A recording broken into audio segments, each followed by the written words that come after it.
cara, como que você vai estudar isso se é simplesmente trocar um injetor? Eu concordo com você. Uhum. Mas qual é a falha do injetor? Não, mas a falha, não, mas me explica qual é a falha Onde dele. foi exatamente? É Isso, na bobina, na haste de acionamento, isso. É na né? forma. Como é que é? Dessa forma, Nivaldo, você consegue enxergar realmente o princípio da projeção da injeção, do redemoinho, que fica uma camada de ar em volta, que a gente estava falando de carro Uhum. Conforme a preparado. turbina vem, empurra Isso, ali o que que a pressão, acontece lá né? dentro? E tudo isso, Nivaldo, é algo que você, estudando, aí vem a pergunta, estudando o projeto, você consegue chegar naquela conclusão do defeito, não só trocando injetor. Cara, comprar um injetor, seja Mercado Livre, ou seja no seu fornecedor, isso quem vai comprar é o seu cliente, não vai ser você. Mas validando para conhecimento, que aí é o empreendedorismo, para conhecimento, e entregando aquilo pro cara. A gente tá trocando por esse motivo aqui, ó. E tudo isso, Divaldo, é algo que você estudando, aí vem a pergunta, estudando o projeto, você consegue chegar naquela conclusão do defeito, não só trocando injetor. Cara, comprar um injetor, seja Mercado Livre, ou seja no seu fornecedor, isso quem vai comprar é o seu cliente, não vai ser você. Mas validando para conhecimento, que aí é o empreendedorismo, para conhecimento, e entregando aquilo pro cara. A gente tá trocando por esse motivo aqui, ó. Esse é o defeito de. Cara, eu já tive tanto desafio, Nivaldo. Achar a causa, na verdade, né? O causador real, Isso. né? Opa, olha que chegou aí pra gente, Eita, rapaz. tem até uma pizzinha aí. Faltando uma cervejinha pra acompanhar essa pizzinha aqui. Tá, É, bota mais pra cá. é que eu sempre falo, se a Aí, Fernando, gente, manda bala aí. se a gente olhar pelo lado troca do componente, repetindo essa ideia nossa, troca do componente, quem vai pagar é o cliente. Se vai acertar ou se vai errar, se acertar é gol. Mas em termos de aprender pro próximo que pode me dificultar, não teve. E não só trocar por trocar, né? Resolver o problema pontual, mas você entender causas, motivações, por que aconteceu aquilo? Será que não teve. Foi o efeito colateral de um outro problema que estava tendo, por exemplo? Sim. É igual, tipo assim, o cara pegou e fez um motor que derreteu um pistão, sei lá, ou aqueceu. Aí o cara faz um motor, né? O motor tá recuperado, tá novo. Obrigado. E você vai dar partida no motor, você pode gerar o problema de novo, né? Sim, Se sim. você não resolver uma causa Sim, anterior. é. O que foi? Sei lá, foi só chutando, sei lá, foi sujeira no tanque, sujeira no sistema. O bico travou porque tá entupido e vou trocar, vai resolver o problema, mas vai entupir de novo, né? Então você entender a real situação do injetor. Saúde. Saúde. Saúde. Entender essa real situação do injetor, né? Te ajuda a tomar novas decisões, né? E Isso. possíveis outras correções que tem que fazer, né? Olha que legal essa ideia, só complementando essa ideia aí, Rafa, e seu pai falando aí, eu tive um desafio. O desafio nunca acaba, Nivaldo. Desde quando eu comecei até hoje, por mais que o mercado saiba o seu potencial, sempre vem um novo desafio. E sempre aquele desafio é desafiando o conhecimento versus resultado e valor. Esse é o ponto que equilibra tudo. Eu lembro como se fosse hoje, cara. Uma Tiguan entrou pra mim com defeito lá e o defeito foi constatado no injetor de combustível. Tá, beleza. Pelo diagnóstico guiado, a gente fala método, né? E tudo certo. Bom, passei o orçamento pro cliente da mão de obra e do próprio conserto, que é a troca do componente. Aí ele revidou isso aí e falou assim: olha, eu consegui o componente, na época eu sugeri para ele Bosch, né? Tinha o Volkswagen original, comprado pela concessionária, e tinha Bosch, que é uma reposição que está dentro do perfil original. E ele achou assim, com o preço Bosch, que era a propaganda, abaixo do custo do fornecedor. Eu falei: olha, cara. Eu conhecendo o produto e sabendo a função que ele exerce dentro do motor, eu sei que pode dar uma zebra nesse. Mas eu quero insistir, eu quero comprar. Eu falei, ó, só vai ter um detalhe nessa história. Eu não responsabilizo por defeitos além disso. E para troca não é simples, não é simplesmente se você tirar um injetor e colocar outro, você tem que desmontar um monte de coisa do carro, né? Principalmente esses motor EA888, que você tem que arrancar tudo ali. E aí ele falou, não, mas eu vou comprar. Não, tudo bem, se você topar, pagar a mão de obra, se não der certo desmontar de novo, eu posso fazer isso pra você. Eu não deveria, mas eu posso fazer isso pra você. Aí, beleza. A gente não tinha esse recurso ainda. Numa máquina de bico convencional aí, eu mostrei pra ele que o leque, que é a formação da injeção dentro do cilindro, do que era do carro, que tava. Porque um tava com defeito e os demais estavam funcionando. Do que era do carro que tava funcionando, com o que ele trouxe, que seriam os 4 novos, a discrepância era grande. Eu falei, não, mas isso não. No meu. Cara, um cara que conhece carro, levar um carro pra arrumar na oficina, não tem muito sentido. Mas no meu conceito, acho que isso não vai mudar. Bom, se você topar a desmontar o carro de novo, pode montar. Mas esse carro vai acontecer exatamente essa falha nesse momento. Que é uma falha de combustão, uma queima irregular. Que a central consegue enxergar isso. Uhum. Né? Ela consegue monitorar isso Sim. aí. A gente sabe que é a falha de combustão. Mas Sim. não deu outra. Então Que é hoje. o P0300 lá. Isso. Hoje a gente consegue enxergar, e aí dá múltiplas. Só que Dá múltiplas. o carro tinha um problema de vedação. E depois ele sumiu o defeito de vedação, mas ele ficou com uma falha de combustão que ele desligava a bobina daquele cilindro, dos cilindros aleatórios. Por Desligava estratégia. uma, daqui a pouco outra, e assim vai. E isso a gente hoje consegue enxergar com essa ideia, que eu falo assim, com essa ideia de projeto, de colocar um injetor numa máquina sob alta pressão, com sinal elétrico igual. Seria, assim, algo que não teria necessidade, porque é só comprar o injetor certo e colocar no carro.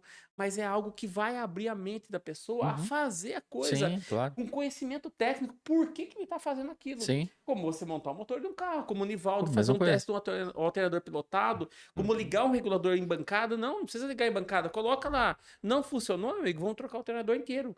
Não tem sentido o cara recuperar hoje um alternador, troca-se ele. Mas e o conhecimento de toda a estrutura que vem por trás disso, para o cara ter um resultado? Isso é um empreendedorismo, Exatamente. do meu Até ponto de vista. é bem isso aí mesmo. Até em nosso treinamento a gente passa como consertar o alternador, achar o porquê que deu aquele defeito, corrigir e montar a peça novamente, né? Mas para chegar nisso, que você falou, tem que conhecer, ter conhecimento, né? Pode usar a caneca, que é sua, viu? A canecona aqui, ó, da Botecara. Ah, aqui, beleza. tem uma sua aqui e uma que você vai levar, se eu não me engano, acho que é isso. Legal. Aí, ó. Então, Fernando, pegando esse gancho aí dos bicos injetores de alta pressão, né? Quando começou a surgir aqui no Brasil, primeiro os GDIs, né? Os sistemas aí com alta pressão de gasolina, né? Aí depois começaram a fabricar aí, né? A vir para as ruas os motores flex, né? Que já não era, quer dizer, não é GDI, né? Mas é de alta pressão. Sim. Né? Porque o GDI é gasolina e tal. Mas aí os sistemas flex, que muita gente só usa no álcool.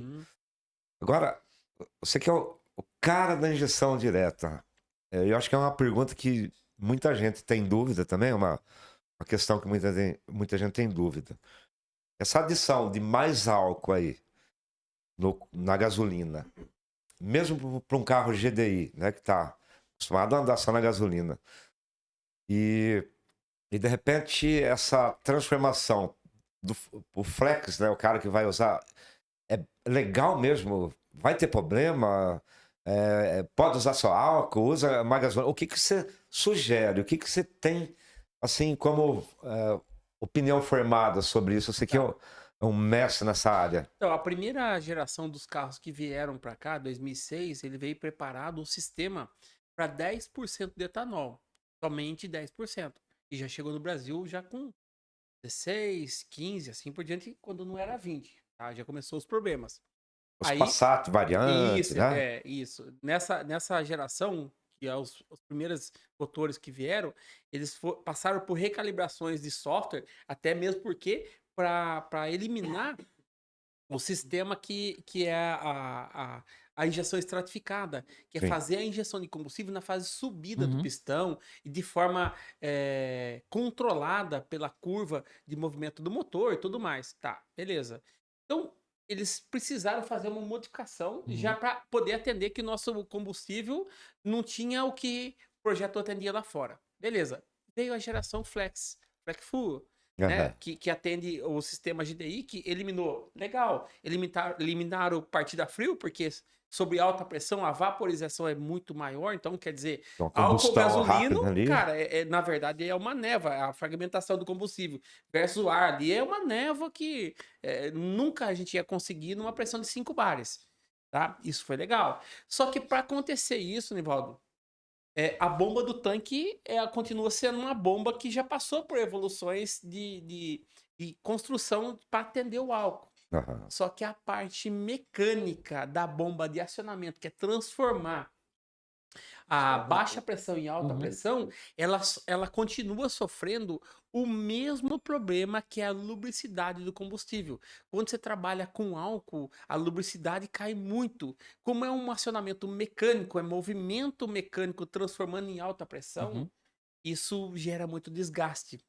Por mais que a peça passe por tratamentos que a gente sabe, ela não consegue suportar. E a consequência disso é porque o caminho do combustível sempre é da baixa para alta e da alta para o Eu- injetor. Eu gostei desse ponto que você tocou aí, do componente, embora seja tratado, né? Aham. Olha que legal. Embora seja tratado o componente, ele ainda sofre com o problema do álcool, né? Do etanol ali.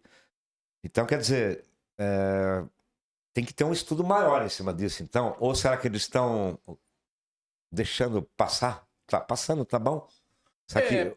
Assim, ó, eu já troquei bomba de alta bico injetor com carro com 30 mil quilômetros, tá? Qual que é a jogada da montadora em cima disso? Olha, o combustível que você usou no carro não é de boa qualidade. Mas espera aí. Ih, É, isso eu nós já já tive sabemos. Já não situação. era esperado? Eu já não tinha projeto para isso. A gente sabe que o álcool é um dos combustíveis mais baratos que tem.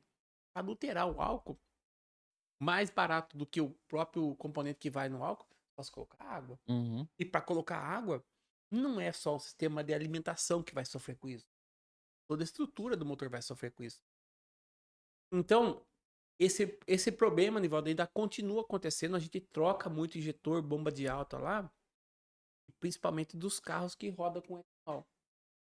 Os carros que rodam, que são flex, é um sistema hoje já preparado para receber 100% de etanol, a maioria, eu tô com up lá com 60 mil quilômetros, as velas saíram todas enferrujadas. Ou seja, então a vela também não tem preparação para receber Uhum. essa quantidade de Sim. combustível. E a vela do carro é original. Original. É uma Já- vela de irídio original. Troca agora. Pois é. Quer dizer, então assim, Que situação. e o carro tá rodando com álcool.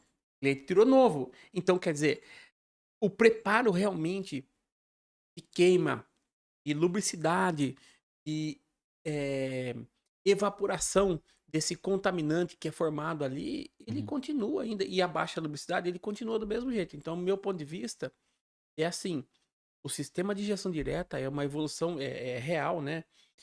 Até para os híbridos hoje, os carros estão vindo já Sim. com essa tecnologia e cada vez mais.